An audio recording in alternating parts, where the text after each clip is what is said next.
குடிக்கின்ற மனிதன் யாரை கேட்டாலும் நான் எப்போது வேண்டுமானாலும் இந்த குடியை நிறுத்தி விடுவேன் என்று சொல்வார்களே தவிர குடியிலிருந்து ஒரு நாளும் வெளியில் வந்துவிட முடியாதபடி கஷ்டப்பட்டு கொண்டிருப்பார்கள். சிலர் எந்த ஒரு சம்பவத்தை சொன்னாலும் அதை மிகைப்படுத்தி சொல்லியே பழகி பழகி பின்னர் அவர்களால் அப்படி பேசாமல் இருக்கவே முடியாது. காரணம் என்ன தெரியுமா?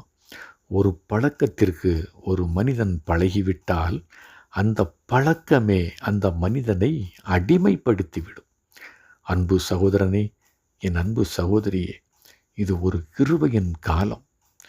இயேசுவே, நான் ஒரு பலகீனன், என்னை இந்த பாவத்திலிருந்து வெளியில் வரும்படிக்கு என்னை உம்முடைய பலத்தால் நிரப்பும் என்று நாம் ஜெபிக்க ஆண்டவர் அவருடைய பலத்தால் நம்மை நிரப்பி பாவத்திலிருந்து வெளியில் வரும்படியான ஒரு கிருபையை நமக்கு கொடுப்பார்.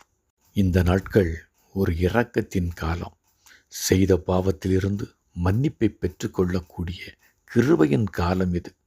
மானிட மகன் மேகத்தின் மீது தோன்றி வரக்கூடிய நாட்களில் மார்பிலடித்து புலம்பாதபடி இன்றைக்கே பாவத்திலிருந்து விலகி பரிசுத்தத்தை காத்து கொள்ளும் கிருபையின் காலம் இது.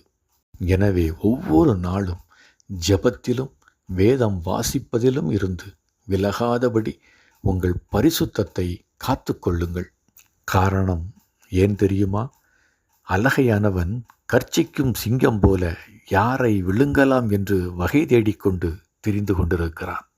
என் அன்பு சகோதரனே, என் அன்பு சகோதரியே, கடைசி நாட்களில் வானத்தின் மீது மேகங்கள் நடுவே சர்வ வல்லமையோடு அருள்நாத இயேசு கிறிஸ்து வெளிப்படக்கூடிய நாட்களில் மார்பில் அடித்து புலம்புகின்ற மக்கள் மத்தியில் நில்லாதபடி அவருடைய வலது பக்கத்தில் நிற்கக்கூடிய கிருபையின் பிள்ளைகளாக, ஆசீர்வாதத்தின் பிள்ளைகளாக வாழும்படிக்கு இன்றே உங்களுடைய வாழ்க்கையை பரிசுத்தமாக மாற்றுங்கள். ஆமேன்.